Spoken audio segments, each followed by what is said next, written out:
Everyone, welcome back to Siri pulse. ముందుగా అందరికీ దసరా శుభాకాంక్షలు.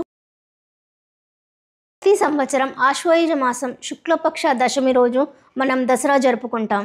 దశ అంటే 10, హర అంటే ఓటమి. విజయదశమి చెడుపై మంచి సాధించిన విజయం సూచిస్తుంది. భారతదేశంలో దసరా అత్యంత ముఖ్యమైన పండగ. ఈ పండగని ఒక్కో ప్రాంతంలో ఒక్కో రకంగా జరుపుకుంటారు. ఈ సారాంశం మాత్రం ఒక్కటే. ఈ రోజుకి ప్రతి యుగంలో ఒక ప్రాముఖ్యత ఉంది.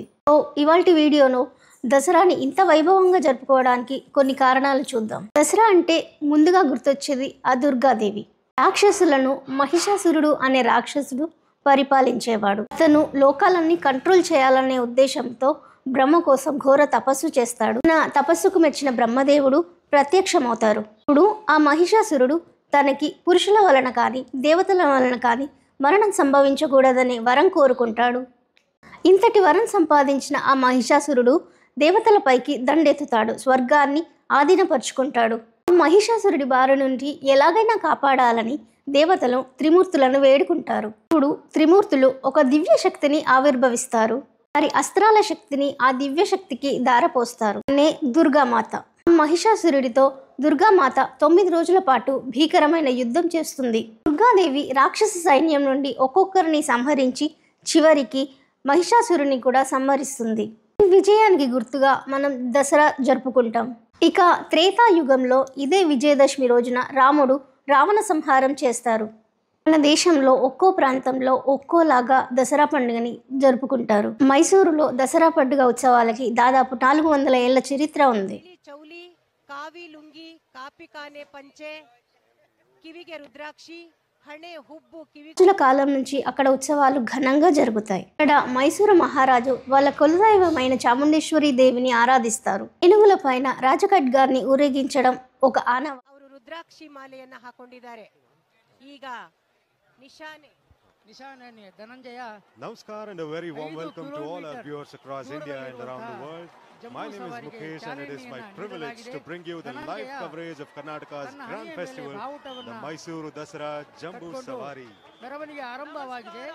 ನೀವೆಲ್ಲರೂ దాన్ని జంబో సవారీ అంటారు. ఈ ఉత్సవాన్ని చూడడానికి దేశ విదేశాల నుంచి పర్యాటకులు వస్తుంటారు. ఇక వెస్ట్ బెంగాల్లో దసరా పండుగని దుర్గా పూజ రూపంలో నిర్వహిస్తారు. పండాల్స్ నిర్వహించి ఘనంగా 9 రోజుల పాటు పూజలు నిర్వహిస్తారు. ఆ తర్వాత హూగ్లీ నదిలో నిమజ్జనం చేస్తారు.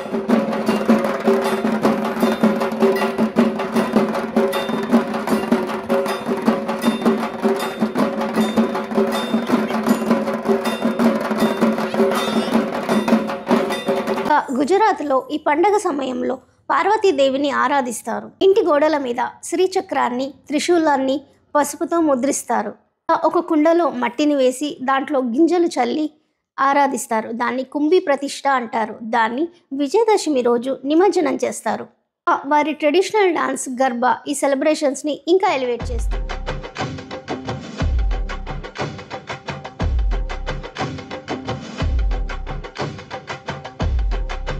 ఇక మన తెలుగు రాష్ట్రాల్లో దసరా పండుగ మరింత వైభవంగా జరుగుతుంది. ముఖ్యంగా విజయవాడ కనకదుర్గమ్మ గుడిలో ఉత్సవాలు నిర్వహిస్తారు.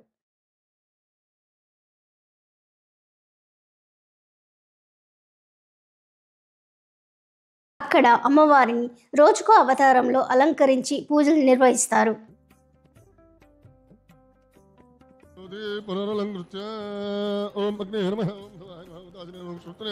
ఆఖరి రోజున అమ్మవారికి తెప్పోత్సవం నిర్వహిస్తారు.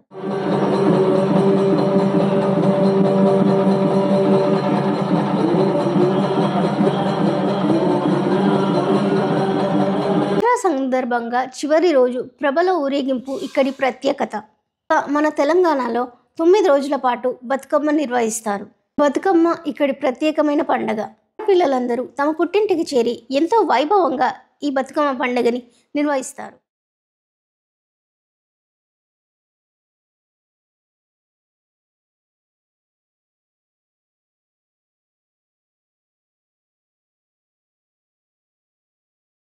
ఇలా ఒక్కో ప్రాంతంలో ఒక్కో విధంగా మనం దసరా పండుగని సెలబ్రేట్ చేసుకుంటాం. దసరా పండుగ రోజున పాలపిట్టని చూడడం, జమ్మి చెట్టుకు పూజ చేయడం ఆనవాయితీగా ఉంటుంది. ఎందుకంటే శ్రీరాముడు రావణ సంహారానికి వెళ్ళేటప్పుడు పాలపిట్ట ఎదురవుతుంది. కురుక్షేత్ర యుద్ధానికి వెళ్ళేటప్పుడు పాలపిట్ట పాండవులకి ఎదురవుతుంది. ఈ దసరా సమయంలో పాలపిట్టను దర్శించుకుంటే విజయం చేకూరుతుందని నమ్మకం. ఇక పాండవులు అజ్ఞాతవాసానికి ముందు తమ ఆయుధాలని జమ్మి చెట్టులోనే దాచిపెడతారు. జమ్మి చెట్టుకి పాలపిట్ట కాపలాగా ఉంటుంది. గుర్తుగా మనం ఈరోజు జమ్మి చెట్టుకి పూజలు చేసుకుంటాం.